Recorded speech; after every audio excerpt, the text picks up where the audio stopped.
Chapter 1 The Cemetery. Some of the greatest adventures that had ever happened starts in an accident, but I guess that's just how fate and winds decree it. Ignia Falco, daughter of the Sephiroth chief of Nidus, the sky was painted red, purple, and gold. The falling leaves from a distant oak tree mirrored the same colors. He could feel the chill in the air as evening approached, his breath coming out in cold white huffs. William knew that it was now late autumn, the telltale signs of Christmas creeping in the corners as the Halloween decorations were being swept away and placed back into basements to hide again for another year, only to be shown the light of day when Halloween comes again. The young boy of 14 years of age walked on the cold street of their town. He had just finished school about an hour ago and was now walking back home. The building and stores he passed by bathed his body in warm lights, and the noisy voices of the customers inside filled his ears. He watched as children his age formed groups and walked together on the cobblestone path. They laughed at the jokes they told each other, and they smiled so wide that William wondered how come their cheeks don't hurt. He pushed bitterness that threatened to overflow from his chest and picked up his pace. The sight of the building around him started to lessen as he continued his walk. His house was not located in the busy part of the town, but rather near the borders. So every time he walks back home, he passes by the park and even the cemetery, which is now right in front of him. Sapphire-colored eyes observed the cold silver of the gates towards the cemetery. William could see the numerous headstones placed in rows. Back then, every time he passed by this place, shivers ran through him as goosebumps appeared on his pale skin.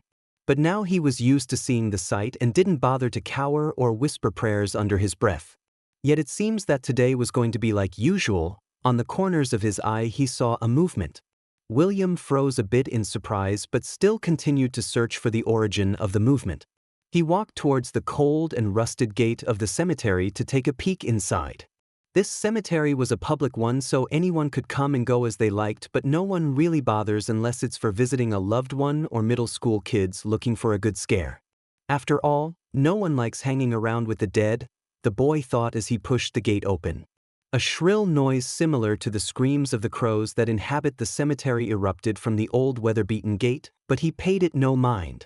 The minute he stepped into the cemetery, it was as if he was transported to another space. The silence permitted in the air, and the chill in the air got even colder. Autumn looked like it had gotten here sooner than the rest of the town based on the withered trees and piles of dried brown leaves. They emitted a loud crunch underneath his foot. The smell of wet earth and death made him scrunch up his nose. Then a near-silent sound of something falling appeared on his right. William immediately looked at the origin of the sound to see a cat. There staring at him with slitted glowing red eyes was a feline. With slick fur the color ink that reminded him of his hair and a thin and slender figure. The cat didn't look like it was a stray, but there was no collar on it either. He tried to go near the cat to see if it had any accessories that might point him to the owner, however, before he could the cat ran off. Out of instinct, he ran after the cat. Their chase lasted for about 10 minutes before he managed to corner the act on the cemetery walls. Tall stone blocks formed the wall and made it strong even after centuries after it had been built. Sweat clung to his clothes as haggard breaths came out of him. The chase had wrung him out of his already limited stamina. William isn't an active person and never will be. That's it, you smug cat. This is the end of the line, he grumbled with clear exhaustion and annoyance lacing his voice. The young boy glared at the self-satisfied feline who looked like it wasn't even close to tired and was busy licking its paws. His limited patience that came with being a teenager was long gone, and he practically lunged on the cat. But then he suddenly felt the ground he stepped on slowly crumble under his feet. The wet soil and dried grass fell to pieces. His eyes dilated in fear as he felt sudden weightlessness seep into his body. The last sight he saw was that of the evening sky being drained of its colors as darkness swallows it along with his consciousness. Chapter 2 An unusual person. All creatures who grow used to normalcy will without a doubt be shocked by things from the unknown. But how we adapt to it will depend on the individual. Zula, elder seer of the Cetos tribe, when William woke up, the first thing he noticed was that he had a splitting headache. It felt as if someone had hit him in the back of the head with a sledgehammer. He groaned as he slowly moved to sit up. His hands met with cold wet soil and he flinched before abruptly backing away.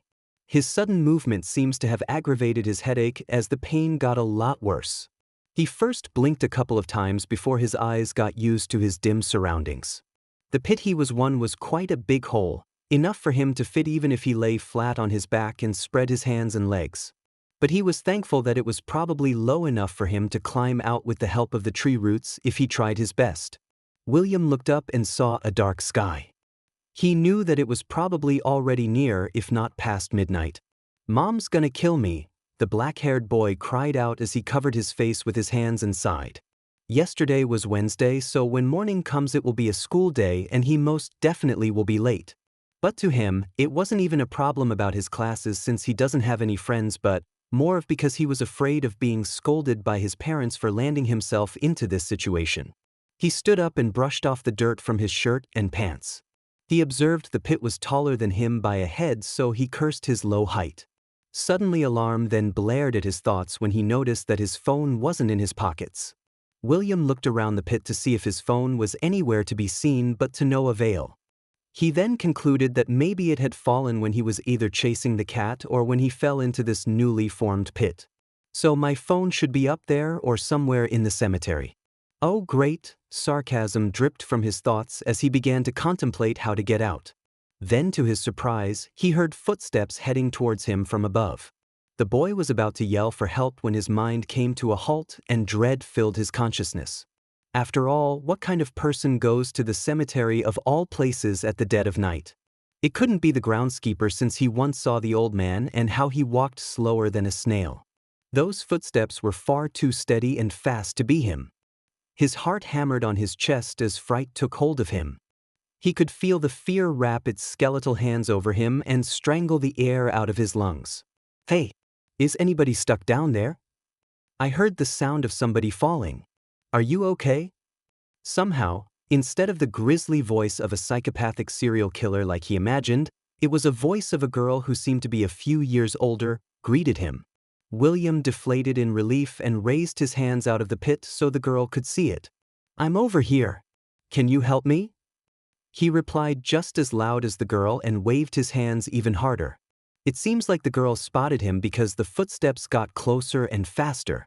The boy was grateful that someone was there to help him because he knows that even if he could get out of this pit it would take a lot of time and effort. As for the reason why he wasn't suspicious of the girl being in the cemetery, it was because he had heard from snippets of conversations between his classmates that some teens at senior high occasionally hang out at either the cemetery or park at night just to be rebellious or something. He would lose count of how many times his parents would tell him to be unlike those teenagers and instead be a behaved and good person. They would always say that it was his own good, and he actually believes them on that. After all, what good would alcohol and drugs do to him? When the footsteps were close enough, he heard the person sit down. William raised his head up to see another person looking at him. He only managed to see the neck and head of the girl, but he realized that something was wrong. The girl had long auburn hair types to a braid and warm tan skin, which was unusual here in New Oregon but still acceptable. What stood out was her eyes. They were a shocking color of orange that slightly leans to yellow. She also had weird, intricate patterns painted on her face in the shade of bright yellow. William concluded that the girl may be using contact lenses, but the weird patterns were just weird. She probably just came from a party or something. He shoved away from his complicated thoughts and let the girl take hold of his hands and pull him out. William mumbled out a thanks as his consciousness was clear enough to comprehend that another teenager, albeit older, was in front of him. Bad habits are easy to slip in, and he pulled himself back into his cocoon and turned back to old introverted William, who is useless at social interactions. The girl didn't seem to mind it though, thankfully, and started a one-sided conversation with him. "And winds be damned. I swear you damn kids just get on getting yourselves caught in the traps that are meant to catch dinner instead of you little menaces. I'm definitely going to tattle on the chief so you Wait, you're not are you a troll? No, a human? How did you get here?" William continued to listen to the girl's unintelligible rambles when he started to piece together what she was talking about. Wait, don't tell me she's drunk? But she's not slurring her word. Oh no, maybe she's on drugs. I hope not. The girl kept on talking with herself about how it was impossible for him to be here and that no human should exist here and so on. He had the urge to roll his eyes and get as far away as possible from the clearly high-on-something teenager, but in the end, the girl still saved him from being stuck in the pit for far longer than he wanted to. Thank you for the help, but I should really be going home now, he politely said to the girl as he began to move away, except his wrist was held in a tight grip by the other teen. Are you a ghost that lost his memory? After all, only the dead souls of mortal creatures banished from Eve are allowed to even pass by the hollow woods. William was absolutely done with the delusional rambles and was about to snap at the girl when a sight that should be possible appeared before his eyes. Behind the girl were large pointed wings currently folded close. It resembled the wings of a falcon. Brown feathers with stripes of white and black and soft tufts of light small feathers cover her back. And in place of where her feet are supposed to be are sharp yellow talons of a bird. He also only now noticed that he wasn't in the familiar cemetery anymore but rather a forest with evergreen trees growing in impossible heights. How could I have not noticed that? When he continued to gawk, the girl merely raised an eyebrow and rolled her eyes. Finally, William thought that maybe the delusional one was him because this could only be either a delusion or a dream. He prays that it's the latter. Chapter 3, Where the Winged Ones Lay. New people and new places can be scary. But without new changes, a creature's life will remain dull, with their wings bound by their own hands. Azal, Sephiroth, chief of the Nidus, what are you? Listening to his own voice, William is aware that he sounded as dumb as the question he unconsciously asked. A blush appeared on his face out of embarrassment, especially since he messed up in front of a girl despite her obvious non-human appearance. Well, that settles it. You're definitely a stray human. Considering your lack of common sense and obvious sign of still having a pulse. And for starters, before you start calling me a bird or something, I'm a Sephiroth, okay kid? A Sephiroth. Yeah, a Sephiroth. Learn to pronounce it right. Unlike from earlier, the teen now seemed to be more distant and tone more annoyed. William was flustered over how to react to this and if he should even react in the first place. And kid, just in case you think you're dreaming or something, hate to break it to you, but you aren't. This is as real as it could get. As if the girl could read what was on his mind, she corrected his idea. William's first reaction was to deny it, but based on the pain he was feeling from the Sephiroth's earlier grip on his hands, he most certainly wasn't currently dreaming. Then what's going on? His question came out as a weak murmur of a confused kid, and he hated it. The older teen tilted her head and black pupils seemed to have dilated a bit. She scratched her head and sighed loudly. The girl stood up from the ground and flexed her wings a bit before pulling him up as well. I can't really answer that, but I do know someone who can. Since you kinda look harmless, I can bring you to our nests, but make sure you behave okay. By the way, I still haven't introduced myself. The name is Ignea Falco. What's yours? Ignea offered him to take her to her home to have somebody explain what was currently going on with him, but he was still hesitant since he didn't have a clue where he was and if he could trust her. But he knew that it was either he would accept or he'd have to explore the possibly dangerous forest. So his decision was obvious. Thank you for the help, and my name is William Woods. He heard a snort come from Ignea that was immediately followed by laughter. William looked up to see the teen wheezing and barely able to keep that grin on her face. A person surnamed Wood who's lost in the woods. How fitting. Or is it ironic instead? William felt his face heat up in anger or maybe embarrassment as he complained to himself that it wasn't funny. Nothing about this situation is funny. But to his chagrin, Ignea continued to laugh and joke. It also seemed that her wings joined in, as they lightly flapped with each laughter that came from the girl. At least she seemed much more relaxed now. The blue-eyed boy noticed how after laughing a bit, Ignea's posture didn't seem as stiff as it was before and her tone seems to have begun friendlier. Now relaxing a bit, he began to notice more details about Ignea. For example, her clothes. She didn't wear clothes made of cotton but rather ones made of silk, plants, and even animal hides. They covered her chest like a tank top would and her bottom like a khaki pant. It looked far from the normal clothes he was used to seeing, but he had to admit they looked kinda nice. Before we go to our nest, can I ask you something? Ignea asked him while they walked on the forest floors. After the girl's laughing fit, she had told him that it would take at least half an hour of travel before reaching the nests. So they had been traveling by foot now for about 20 minutes. Yes, what is it? Are you afraid of heights? William was surprised when Ignia suddenly cackled like a mad person when he didn't understand why she asked the question. But his guts told him that whatever the Sephiroth was thinking wasn't good for him. When they finally reached their destination after another 20 minutes of walk, he finally understood why she had laughed at him as she did. How could I have been so dumb? Sephiroths have wings, of course. They lived on trees. William looked with awe at the towering trees upon him.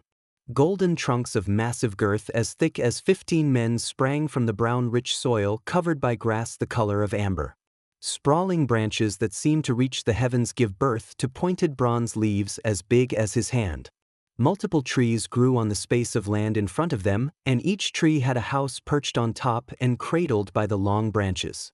The treehouse was made from wood and the roof from straw and thick oversized leaves. Each house differs in the number of floors and size, but all of them had terraces that didn't have any stairs connected to them. He also noticed the odd appearance of multiple straw ropes that were tied to the branches and connected each tree. Hanging from the ropes were multiple bells that swing as the wind passes through them. Yet somehow the bells didn't make any sounds at all. Welcome to Nidus, the home for the winged ones, the Sephiroths. So no stairs here, Ignia declared with great pride as she moved away from him and let her wings spread open. Brown wings with pointed feathers spread wide and flapped themselves as she took off in the air. The wind from the flaps made William's hair turn into a mess and hit his face. He heard Ignia snicker from where she was flying at, and the boy shot her a glare. The Sephiroth merely grinned and held out her hand towards him. Come on, it ain't like you can fly up there yourself. I'll try to be careful, so don't worry. Fear flashed in his sapphire eyes as he watched the hand that was held out to him, but he pushed down his worries and laid his hands over her. Ignia's grin grew wider and sharp teeth reflected his expression. Then he froze in place before he felt himself being pulled up and having his feet leave the ground. Excitement with a mix of fright swelled in his chest, and he found himself smiling and laughing along Ignia as felt the weightlessness of his body. The wind flowed around him, and he felt a slight resistance due to their speed hitting him, but nothing too bad. William wanted to observe his surroundings as Ignia took him for a flight, but his eyes instinctively closed themselves and they didn't open until he felt his feet land again on solid ground. He looked in front of him to see that he was in the largest treehouse.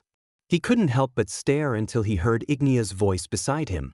This is the house of the chief of our tribe, my father.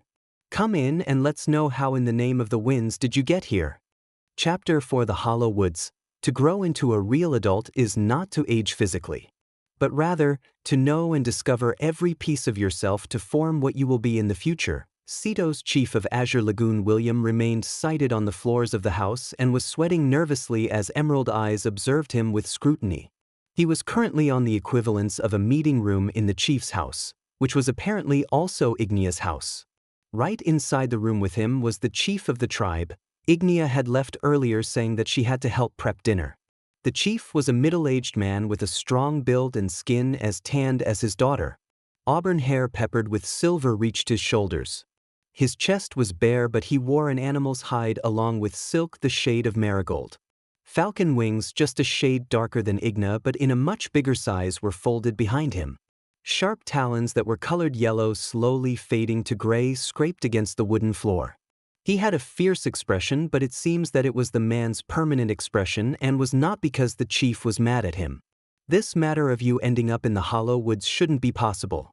The only creature from the other realm allowed to come here are the souls of the dead that long lost their purpose and memory, yet you are clearly alive. As for this event happening in a cemetery, I think it's somehow related. But alas, our tribe doesn't have the knowledge of how to return you to your realm. The one who does are the Cetos. Within the Cetos tribe, they have an elder seer that can help you. But in order to reach Azure Lagoon, you'll have to travel for 4 days, and that's via flying. So if you walk through land, it will take you at least a week, child. To help you in your journey, I'll let Ignia aid you in your travel. She's already a year past her age of adulthood, and a few travels out of Nidus will help her mature. The chief explained to him patiently about his current situation. William had never been more grateful to be a small teenager as of now. He is aware that the only reason the chief and Ignia even consider helping him was that in their eyes he was a child. He was also thankful to the chief for explaining where he was currently in. This place was called the Hollow Woods, a realm separated from his own. In this place, there are only 4 places that exist that aren't a sea of trees. First is where he was currently staying, the Nidus, the domain for the winged creatures known as Sephiroths. The second is the Azure Lagoon, a deep lagoon where creatures that resemble bipedal fishes live. The third is the Terrace, an underground community where dwarves known as Mundus live. The fourth was a known taboo within Hollow Woods. It was known as the Abyss, the heart of the Hollow Woods, and the rumored home to a creature that nobody knows the true appearance of. The chief said that no one has really seen this creature and that they only knew of its existence due to the old tales and warning of the elders. But all of them believed in the creature since it was a proven fact that anyone who had ventured to the abyss had never returned. A shiver of horror coursed through William's body when the morbid information was brought up. He wanted to ask for more information, but his throat constricted every time he tried to talk about the abyss and the creature that lived in it. In the end, he didn't try to bring the topic up. William was also amazed by the knowledge that within the Hollow Woods there was no concept of day and night. There was only the night that forever reigned in the sky. Among all of this information, what he was really curious about was how they knew about humans when they lived in a separate realm.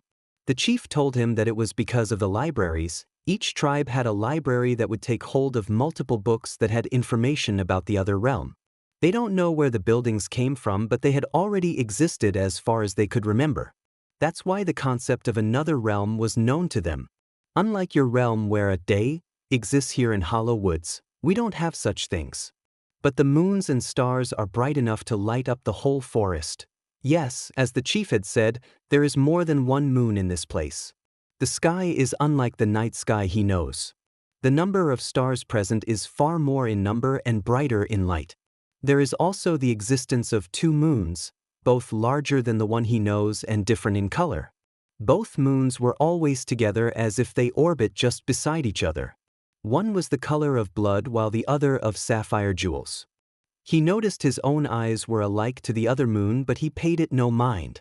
The number of changes and differences from his own realm unnerved him and made the fear that he had suppressed from finding out he wasn't in the cemetery anymore come back in full force.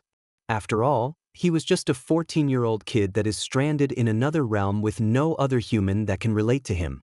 He was also worried as to how he was going to explain all of this to his parents.